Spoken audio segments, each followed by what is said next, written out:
बाद में कर लेंगे, ये डायलॉग हर कोई हर बात बोलता है, क्योंकि हमारे पास टाइम नहीं होता है या हमें उस चीज का सॉल्यूशन नहीं पता होता है। तो हम बहुत सारे ऐसे काम होते हैं जिन्हें साइड में हटा के रख देते हैं, सोचते हैं बाद में करेंगे, बाद में करते करते वो बहुत लेट हो जाता है और बाद में ना हमारा पैसा बहुत ज्यादा खर्च हो जाता है। तो कुछ ट्रिक मैं आज आपको ऐसे बताऊंगी जिससे आपके पैसों की बचत होगी और जो काम हम सोचते हैं बाद में कर लेंगे वो काम हाथों हाथ कर सकते हैं। पहला यूजफुल टिप आपके बहुत ज्यादा काम आएगा। तो यहाँ मैंने एक तपेली ली है, थोड़ा सा मैंने पानी गर्म किया है और इसमें मैं 4 प्याज डाल रही हूँ, क्योंकि एक बार सब्जी बनाने में हमारे यहाँ इतने प्याज का यूज होता है। आपके यहाँ ज्यादा प्याज का यूज होता है तो आप ज्यादा प्याज इसमें डाल सकते हैं। इससे ये फायदा होगा कि जैसे ही आप इस पानी के अंदर प्याज डालेंगे, आप देखेंगे ये प्याज ना अपना कलर छोड़ने लग गया है। लगभग 10 मिनट मैंने इसमें छोड़ के रखा। जब ये रूम टेम्परेचर पे आ गया, इस प्याज को मैंने हटाया और देखिए इसका पानी का कलर बिल्कुल पूरी तरीके से चेंज हो चुका है। अब हम चाकू लेंगे और यहाँ प्याज की कटिंग करेंगे। आप देखेंगे कि यहाँ प्याज का छिलका बहुत आसानी से उतर जाता है। फिलहाल में गर्मियों का मौसम चल रहा है तो ये जो प्याज का छिलका होता है बहुत ज्यादा पतला होता है। जैसे ही हम फैन के नीचे, कूलर के नीचे बैठकर प्याज को छीलते हैं, क्योंकि गर्मियों में अक्सर हम ठंडी जगह ढूंढते हैं, तो इसका छिलका ना पूरे कमरे में भागता है या उड़ता है, क्योंकि बहुत ज्यादा पतला होता है। पर इस तरीके से अगर आप पानी में डाल के रखेंगे तो इसका छिलका बहुत आसानी से उतर जाता है। यहाँ हमने गर्म पानी का यूज किया है तो इससे प्याज को काटने की वजह से जो हमारी आंखों से आंसू आते हैं ना, वो वाली दिक्कत खत्म हो जाएगी। क्योंकि बहुत से लोगों को ये प्रॉब्लम होती है कि वो प्याज काटना बिल्कुल पसंद नहीं करते हैं। जैसे ही प्याज का छिलका भी उतारे तो आंखों से भर भर कर आंसू आने लग जाते हैं। अगर आपको भी ये दिक्कत होती है तो आप यहाँ पर पानी में प्याज को डाल के रखिएगा। यहाँ पर मैंने गर्म पानी का यूज किया है, आप चाहे तो ठंडे पानी का भी यूज कर सकते हैं। उससे भी प्याज के छिलके भी आराम से उतर जाते हैं और आंखों में आंसू नहीं आते हैं। गर्म पानी का इसलिए यूज किया है कि ये जो छिलका है ना, इसके अंदर में रहने दूंगी लगभग आधे घंटे के लिए। ये जो प्याज का छिलका है अपना पूरा कलर इसके अंदर छोड़ देगा। इस पानी का यूज करूंगी मैं फर्टिलाइजर की तरह अपने प्लांट में देने के लिए। ये एक इसका अलग उपयोग है। और चाहे तो आप इसे स्प्रे बोतल में डाल दीजिए और थोड़ा सा इसमें डेटॉल डाल के घर में स्प्रे कर सकते हैं छिपकली मच्छर मक्खी को भगाने के लिए, क्योंकि इसकी स्मेल इन कीड़ों को बिल्कुल पसंद नहीं आती है। अगला यूजफुल हैक मेरा बचे हुए नमक से जुड़ा हुआ है। तो मैंने ना कढ़ाई में केक को बेक किया था तो ये नमक ना थोड़ा सा बच गया था। अब इस नमक का यूज नहीं हो रहा था। तो ऐसा नमक अगर आपके घर में है या कोई नमक खराब हो चुका है तो अक्सर हम उसे फेंक देते हैं, सोचते हैं क्या ही काम आएगा। तो देखिए इस नमक को कभी मत फेंकिएगा, ये आपके बहुत ज्यादा काम आ सकता है। तो हमारे घर में इस तरह की कढ़ाई जरूर होती है जो कि स्पेशल लोहे की होती है। इसका जो पीछे वाला पार्ट होता है ना, यहाँ पर तेल की चिकनाहट होती है। अब बर्तन के तेल की चिकनाहट को कैसे हम हटाएं, जो बर्तन लिक्विड से नहीं निकलती है, यहाँ मैं इसे नमक की मदद से निकाल के आपको बताऊंगी। ऐसा कोई बर्तन जो कि चिकना हो चुका है, धोने के बाद भी उसकी चिकनाहट नहीं निकल रही है, तो आप नमक लीजिए और डिशवॉश जेल या बर्तन धोने का साबुन जो भी आप यूज करते हैं थोड़ा सा इसमें ऐड कर लीजिएगा। नॉर्मल स्क्रबर की ही आपको जरूरत होगी। और जैसे हम बर्तन को घिसते हैं आप घिसिए, आप देखेंगे इस बर्तन के ऊपर जो चिकनाहट है वो निकल जाती है। यहाँ मैंने लोहे का बर्तन यूज किया है तो मैंने देखा कि इसके ऊपर की जो गंदगी थी या जो एक परत चिपक चुकी थी वो परत भी आसानी से निकल गई। ये ट्रिक आप जरूर करके देखिएगा कि अक्सर हम क्या करते हैं, इस तरह के बर्तनों को साइड में हटा देते हैं, सोचते हैं हफ्ते के एंडिंग में या जब हमारे पास टाइम होगा तभी हम इस बर्तन को क्लीन करेंगे। ऐसे करते करते ये बर्तन पूरी तरीके से गंदे हो जाते हैं, फिर यूज करने का मन नहीं करता है। मैंने भी लगभग हफ्ते भर पहले इस कढ़ाई को यूज किया था। डेली इसमें तेल का काम होता है, यानी तेल की पूरियां छनती है, कुरकुरे है, चिप्स है, ये सब होता रहता है इसमें। तो इसमें ना काफी सारे तेल के दाग बन जाते हैं। अभी चिकनाहट को निकालने के लिए मैं नमक का यूज करती हूँ। एक बार आप भी करके देखिएगा, आपको बराबर रिजल्ट मिलेगा। जितनी चिकनाहट है वो हाथों हाथ ही क्लीन हो जाएगी।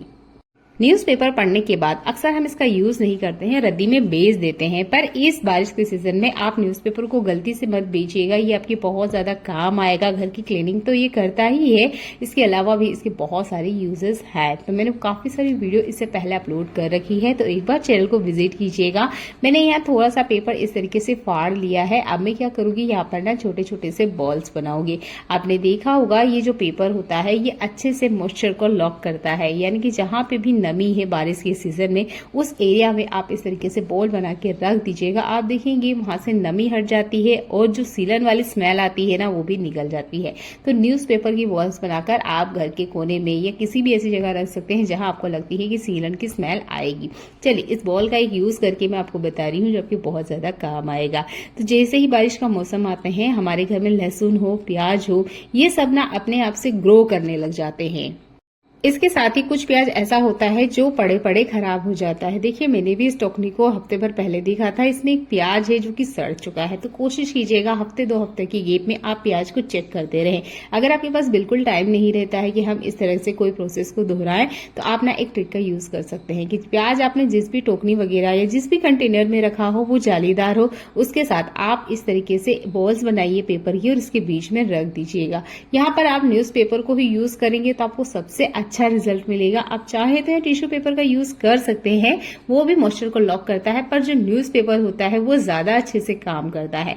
तो आप इस तरीके की बॉल्स बनाइए और प्याज के बीच में रख दीजिएगा। ये मेरा आजमाया हुआ नुस्खा है, मैं हर साल इस ट्रिक को यूज करती हूँ, क्योंकि अक्सर जब हम प्याज को बारिश के सीजन में रखते हैं तो अपने आप से ग्रो करने लग जाते हैं। यहाँ से आपको स्प्रिंग ऑनियन घर में बैठे ही मिल जाता है। तो देखिए 1-2 प्याज में होता है तो ठीक है, पर बहुत सारी क्वांटिटी में अगर प्याज है, मान लीजिए 10 केजी है, 20 केजी रखा हुआ है, तब दिक्कत हो जाती है और इस तरीके से प्याज भी ना सड़ने लग जाते हैं। तो आप ये बॉल्स वाली ट्रिक का जरूर यूज करके देखिएगा।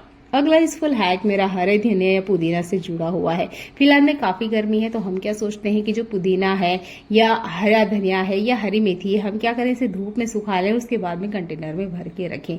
धूप में सुखाने की गलती मत कीजिएगा अगर आप बिगनर हैं। जो करते रहते हैं उन्हें तो ये ट्रिक जरूर पता होगी, पर ये ट्रिक उन बिगनर्स के लिए है जिन्हें नहीं पता है और अभी अभी उन्होंने गृहस्थी चालू की है।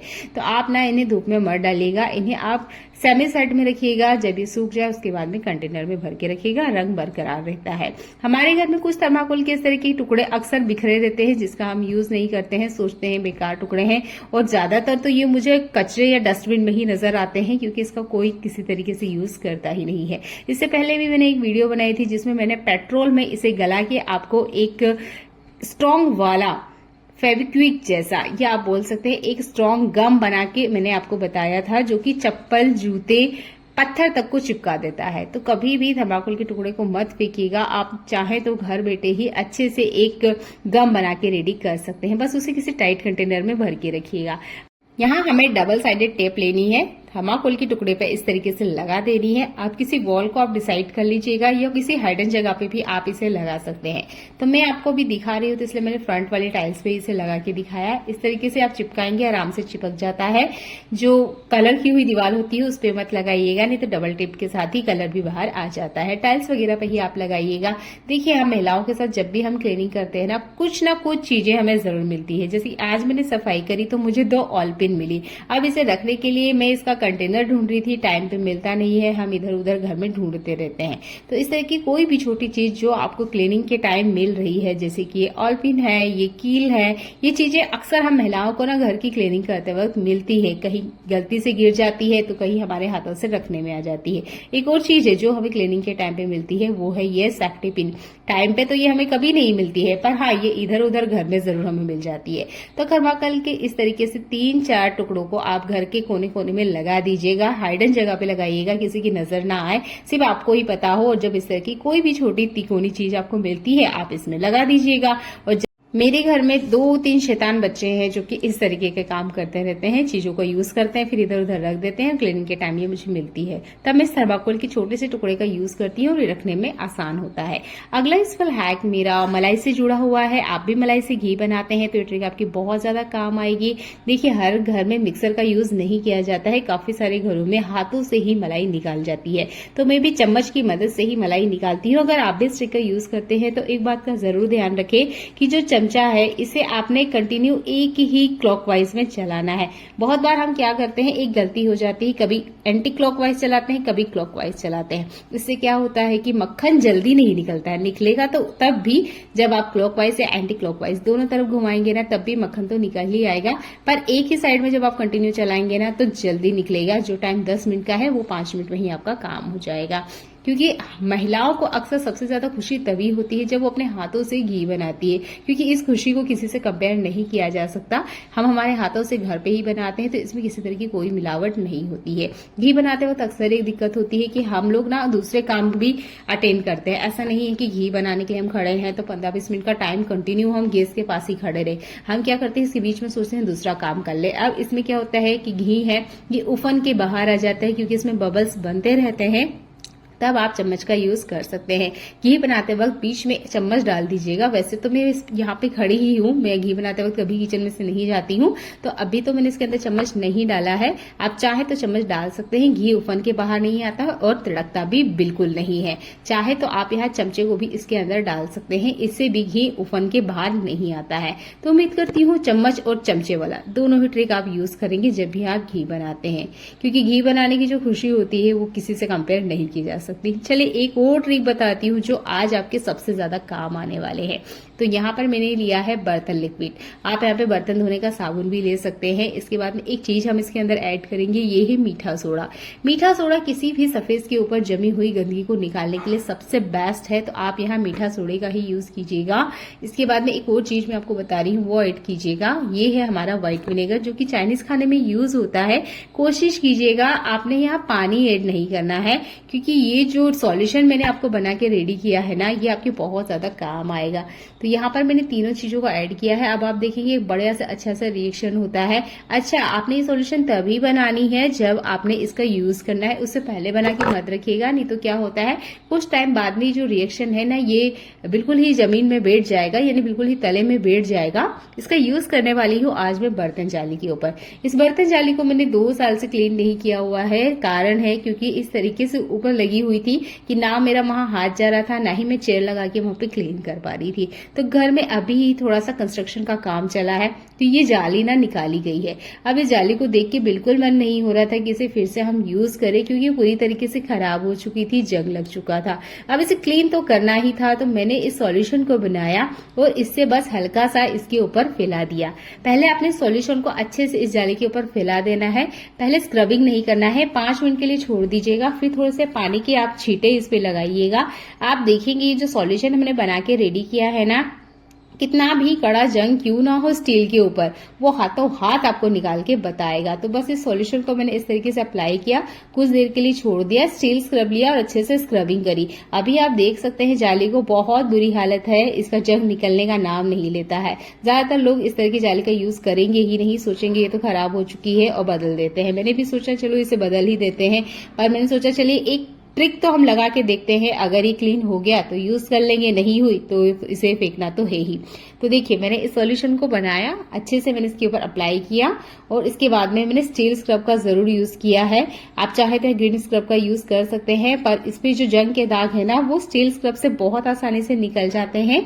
तो यहाँ पर मैंने अच्छे से स्क्रबिंग कर ली है। इसके बाद में मैं आपको पानी डाल के दिखा रही हूँ। कोई कहेगा ही नहीं कि इससे पहले ये जो जाली है इतनी बुरी तरीके से जंग लगी हुई थी कि इसका यूज करने का किसी का मन नहीं करता है। इसी तरीके से आपके पानी के ड्रम हो सकते हैं, स्टील की बाल्टियां हो सकती है, या कोई सा भी स्टील का बर्तन जिसे आपने लॉन्ग टाइम से यूज नहीं किया है, काफी सारा जंग पकड़ चुका है, तो इस सॉल्यूशन को जरूर बना के रखिएगा। आपके 100% ये काम करेगा। आपके सामने ही मैंने आपको रिजल्ट दिखाया है। इससे पहले जब मैंने आपको जाली दिखाई, बुरी तरीके से इसमें जंग लगा हुआ था। अभी जितना जंग है वो सारा का सारा निकल चुका है। आप बर्तन धोने के लिए स्टील जूने का यूज नहीं करते हैं, तो आप स्टील वाले ब्रश का जरूर यूज करते होंगे, जो नॉर्मल टूथब्रश जैसा आता है, उसका यूज कीजिएगा। इनसाइड ये जो छोटी छोटी जगह है ना, मैं इसे ठीक से क्लीन नहीं कर पाई थी, क्योंकि यहाँ मेरे फिंगर्स वगैरह नहीं जा रहे थे और मुझे कट लगने का काफी ज्यादा डर लग रहा था, तो मैंने इनको ठीक से क्लीन नहीं किया है। अगर पास ब्रश है ना, तो यहाँ पे भी आपको 100% रिजल्ट देखने को मिलेगा। अगला यूजफुल हैक मेरा नेल पेंट से जुड़ा हुआ है। हम महिलाओं को ना नेल पेंट लगाना तो बहुत ज्यादा पसंद है, पर जब नेल पेंट निकलती नहीं है तब क्या करें। तो चलिए मैं एक ट्रिक आपको यूज करके बता रही हूँ। तो मैं चॉपिंग बोर्ड के ऊपर जैसे तैसे नेल पेंट लगा के दिखा रही हूँ।